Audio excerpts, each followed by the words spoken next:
Kitchen Nightmares, Equestrian Misadventures, Chapter 11. The First Nightmare, Part 4. Blunder after blunder has made Gordon Ramsay and Twilight Sparkle's visit to Zesty Gourmand's restaurant not only disappointing, but also potentially dangerous, as the princess and her son Spike nearly choked out on one of the dishes that they were served. On top of all that, rumors from the servers working at the restaurant are circulating of staff members that are being threatened by Zesty Gourmand herself to remain silent. Chef Ramsay and his royal companions are beyond disappointed with the food that they have been served and is in dire need of an explanation. You know what, can you come into the kitchen, Lemon Drop, my darling? You three, follow me as well. This might be educational for you. Because I feel like after all of this, I'm gonna start knocking some heads in. I swear to fucking God. Twilight, Rarity, and Spike all got up out of their seats with annoyed looks and all agreed that it would be a good idea to get to the bottom of all of the problems. Absolutely, Chef. Twilight replied. This is ridiculous. And I'm still hungry too, Spike whined. Oh, believe me, my boy, I am too, and I get a little cranky when I'm hungry, Gordon admitted. If we don't eat anything properly here by the night comes, I'm sure to personally make you something yummy, Spikey Wakey, Rarity offered as she nuzzled the tiny Drake. I'll probably help you, Gordon added. I think we could all use a palate cleanser after all of this. Gordon led his group straight into the kitchen with the intention of meeting the head chef and his inept team that prepared their substandard dishes. The first thing that he was least satisfied with was the interior of Zesty Gourmand's kitchen appearing to be as clean and spotless in their dining room. Gordon found most of Zesty's staff with the exception of the server Senko, and Twilight gave them all a deadly glare, thinking at first of saying something, but reserved that honor for Chef Ramsay. Alright, I really don't know where I should start with all this, Gordon admitted. Our experience at lunch was absolutely dreadful. Plus, there was nothing authentic about the food you served, and I'm struggling here.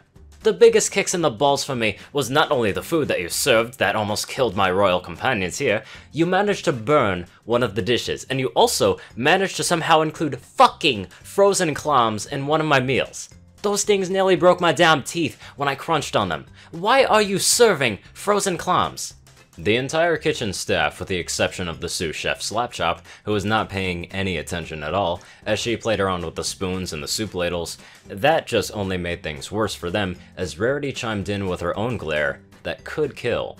Twilight's and dear Spikey almost died and this hussy is fooling around? Rarity thought angrily.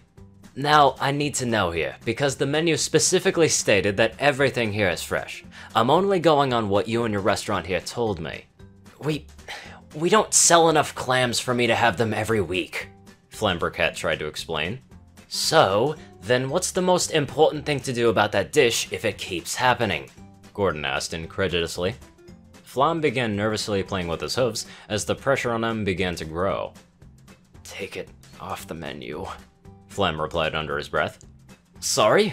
Come on, speak up, we need to hear it, Gordon barked. Take it off the menu! Yes, take it off the menu, so why haven't you? Gordon snapped at the large unicorn. Flam nervously looked off towards the door to the dining room, where a pair of disapproving eyes were gazing through the glass. She doesn't want to take it off the menu, chef, he replied. She? Who is she? Rarity asked angrily as she got in Flam's face. What excuse do you have to keep substandard food like this in a restaurant like this that should be for the Canterlot elite? Took the words right out of my mouth, Miss Rarity, Gordon agreed. My mother, Miss Gourmand. Twilight immediately caught what he was about to say and intended to discuss that little detail with Gordon later in private.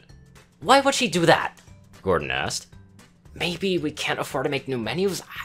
I don't know, he replied. At that comment, Zesty walked back into the kitchen with her chest puffed out, intending to interject herself into the situation. I make it my goal to not allow frozen food into my eatery or on the menu. I assure you that, Chef Ramsay, Zesty stated. Stop it! Just stop! He snapped. I make it my goal to not allow frozen food onto the menu. Did you really just say that? Yes, I did say that. And yet, they're frozen? Rarity added in. I had the same dreadful thing happen in my dish as well. Zesty struggled to control her temper, and she stuck her chin up into the air in a sanctimonious way. Well, then him, as a chef, it is his responsibility to inform me whether or not there are tainted and frozen foods in my restaurant, is it not? I did tell you, Flam grumbled under his breath.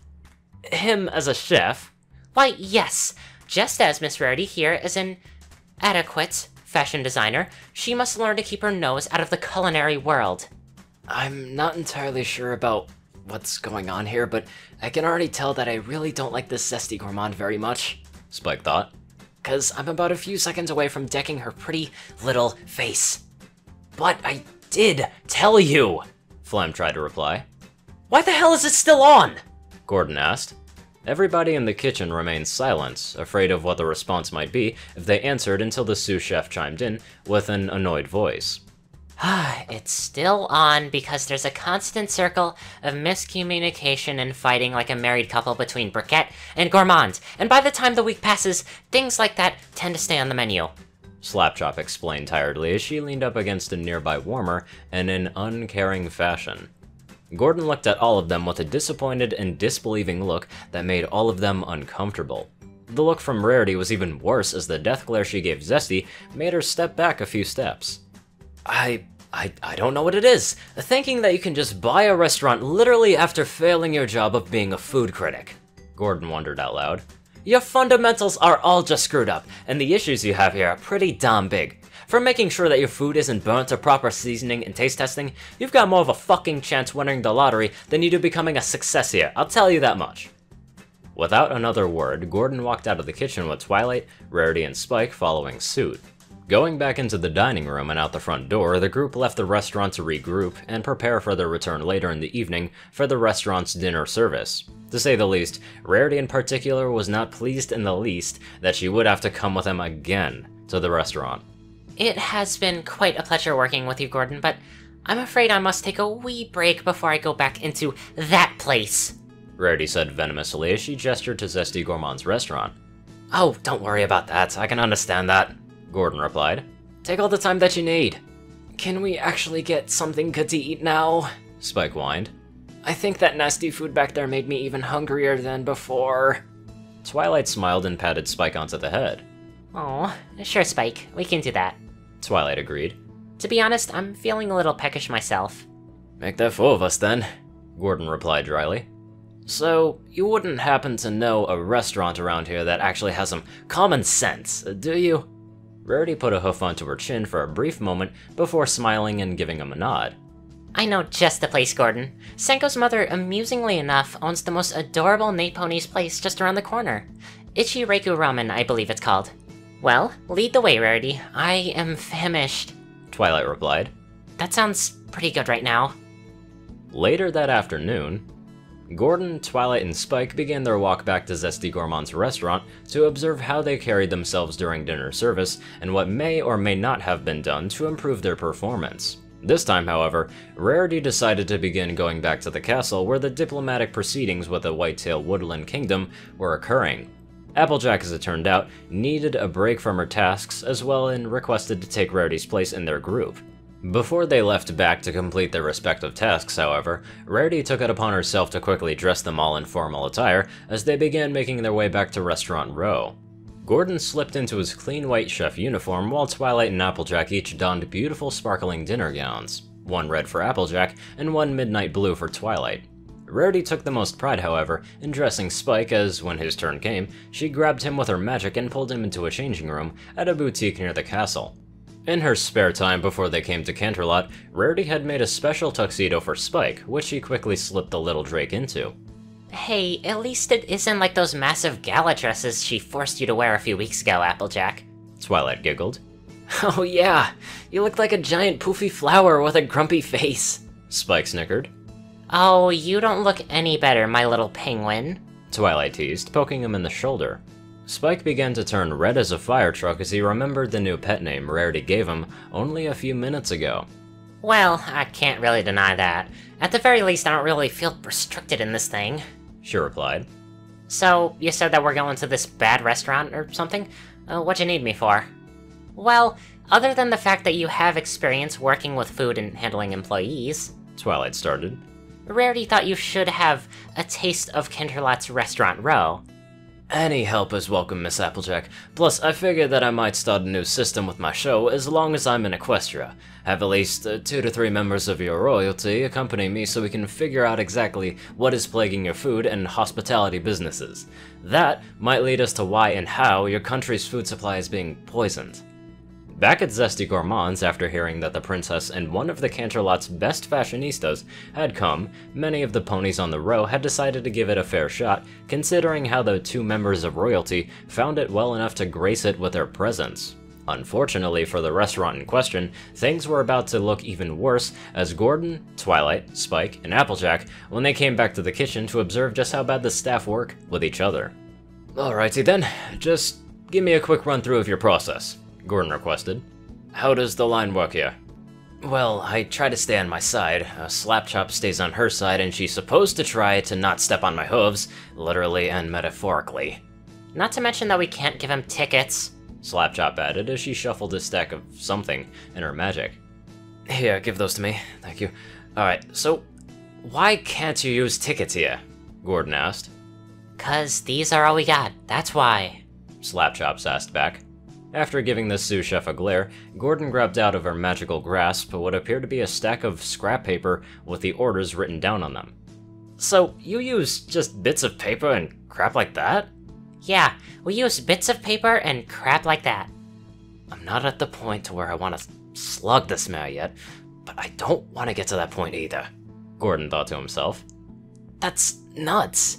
How are you able to stay organized and know what has been ordered properly if you don't have a ticket system?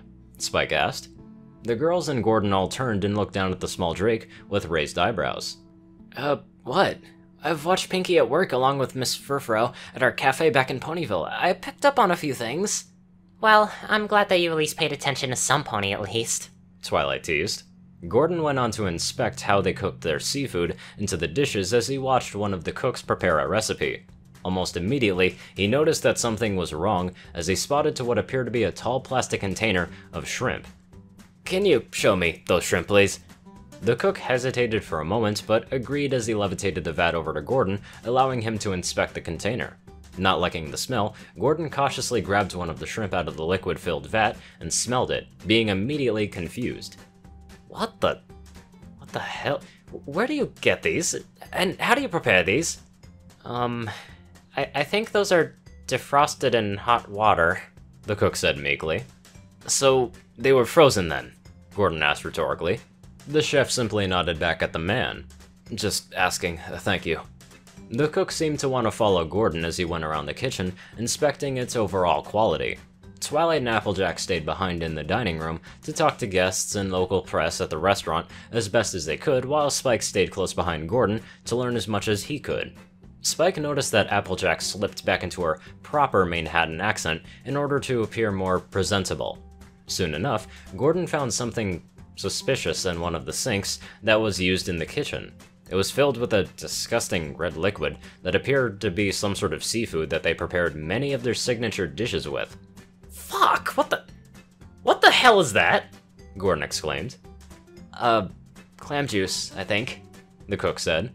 So, you defrost and soak your fish too in a wash basin that's filled with slime and fish blood, and then you prepare it next to what appears to be cooked prawns? That looks really disgusting, Spike commented. Even to me, and I smell my own feet. Gordon went back into the dining room where Zesty Gourmand herself was conversing with a few of the noble ponies that took the liberty to come and dine at a restaurant that evening. Twilight and Rarity were on the opposite end, politely conversing with some of the members of Canterlot's middle class. Gordon discreetly called Zesty back over to where he intended to get to the bottom of the latest developments that he had just discovered back into the kitchen. Alright, to be honest, Miss Gourmand, I'm not really seeing much of what you tried to portray onto the menu and what you claim to me either in person. You know about the fresh ingredients and the understanding of good food. Not to mention that a lot of the seafood that you are bringing into this is super damn frozen, Gordon began. I assure you that I always try to buy fresh ingredients to include into my dishes, she insisted. Anyone caught serving frozen food is dealt with harshly. Well, I'm telling you that I just found a bag of frozen fish, clams, mussels, and other various seafood articles. Come with me, come with me. I'll show you. Gordon walked back into the kitchen with Zesty Gourmand in tow, where he found the cook that had answered a few of his questions. The cook clarified to Zesty that the seafood was indeed frozen, which Gordon even further proved by walking with her to the wash basin that he found the disgusting slime, blood, and grime mix. The seafood is not fresh, it's frozen, and you seem to be defrosting it in the sink here. You told me that all of these seemingly wonderful things about your restaurant here when we first met. You told me about your freshness and your fresh ingredients. That's what you told me, and is that what you stand for? I assure you, Chef Ramsay, I had no knowledge of this. Zesty replied with a barely veiled hint of anger. The ponies that have been doing this, well, they'll be dealt with. All I can say to all of this fucking crap is that you may be telling me one thing, Gordon said in a patronizing tone, but you are telling me the other. Something is not right in this restaurant.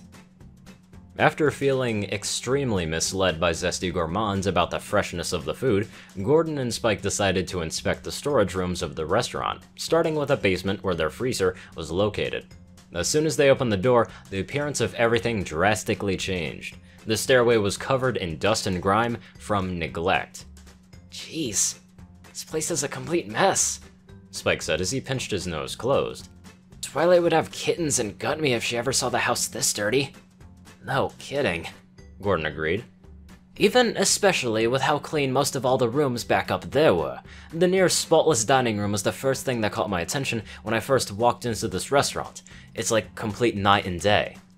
At the bottom of the stairs, they came in contact with two large freezers, one that stood upright and one that laid out horizontally to allow for more storage and freezer space for much larger food articles.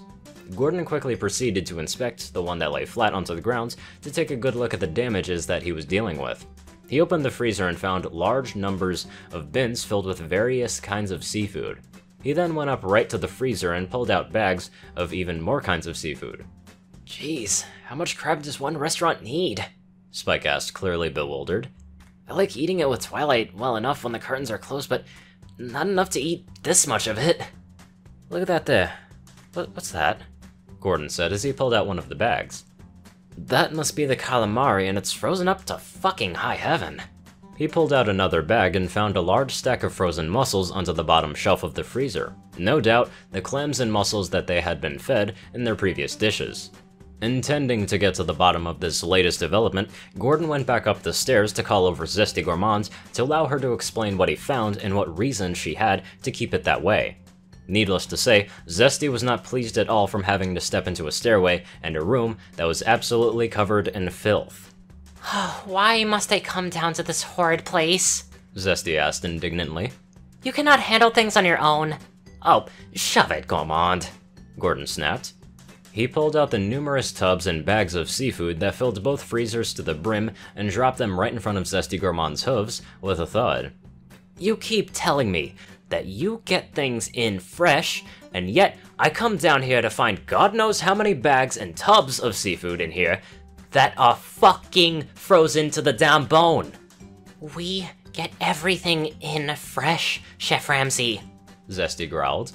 And then you freeze it to send it all back out to your customers as food? He stated. Why should anybody wait for shit like this? You are crazy. Why are you in so much denial right now? This room is not my responsibility, heathen, she said with a malice. I have more than enough responsibilities, so I shouldn't have to disgrace myself as to come down here and touch even a single inch of this filthy place. Who in Celestia's fault is that? Spike muttered rhetorically. How could you not know all of this? Gordon asked in disbelief. I'm not as experienced in the restaurant business as I was in the critic business, Chef Ramsay, she pathetically tried to say in her defense. Even one as great as I cannot see everything. If you are making all of these grand statements about your restaurant about the authenticity and the freshness, you don't need years, even days of experience with this sort of thing. You should know everything that goes on in every room, fridge, and sink. Are you implying that all of this is my fault? That's exactly what we're telling you, sweetheart, Spike dryly commented under his breath so that they couldn't hear.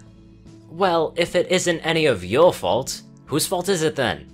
I am not the head chef. Why don't you stop wasting my time and bring my bumbling head chef down here and explain all of this? Zesty asked. Well then, let's do that! Gordon stated angrily. Gordon tried going back up the stairs to get Flamberquette to explain what is happening since Zesty Gourmands herself was unable to do so. Unfortunately for him, Flam was also unable to provide adequate answers for Gordon either. All Zesty did was repeat the same excuses over and over again, all the while sounding more impatient by the second. Flame just stood there beside Gourmands, quietly looking forlorn, as he vaguely appeared to be afraid of her. I will tell you once, and I will tell you once again, Mr. Ramsey. I always make sure that I buy the freshest ingredients on the market. I've even stooped to bribing the food delivery ponies. It's been positively a nightmare for me to keep up with everything. You keep telling me all of these things about how you prepare all of this freshly, and I fucking believed you, sitting there like a goddamn idiot, Gordon began. You are running a business endorsing all of this shitty-tasting food that is frozen as fuck, and you have the nerve to serve all of this to your customers? There actually is a reason why we do this, Flam muttered. Zesty gave the Colt a daggered glare, as if she was daring him to say the next few words. What? What reason or excuse could all of you possibly have to allow all of this insanity to happen? Well, the boss here has what is called a super taster, he explained. She has a condition— That's quite enough out of you, Flam. Now get back to your duties before I lose my temper! Zesty growled. Flam began running back up the stairs while Gordon just sat there, dumbfounded. Perhaps discussing strategy with Twilight might be prudent while trying to deal with this mare, he thought. This whole thing is just astonishing, he exclaimed. Miscommunication, neglect of food, abuse of employees. This is stupidity and negligence at its finest, and especially the biggest fuck-up that I've ever encountered so far. Your batshit stupid employees are defrosting the frozen food in hot water. You could kill ponies with food like that. It's almost like you want to cause a plague in the city. Without another word, Gordon walked back up the steps to the main floor and back into the dining room, where he decided that it would be a good idea to sit down with his three companions and discuss the next step of their plan to attempt to turn the restaurant around for the better. I'll tell you one thing, Mr. Interviewer, Flom started. My mother— I mean, my boss. She may have mostly other ponies convinced that I'm the bad pony when it comes to the decisions that happen around here pertaining to the restaurant, but with Chef Gordon Ramsay here, I really hope that he helps me root out all of the lies that Miss Gourmand has been telling about all of us.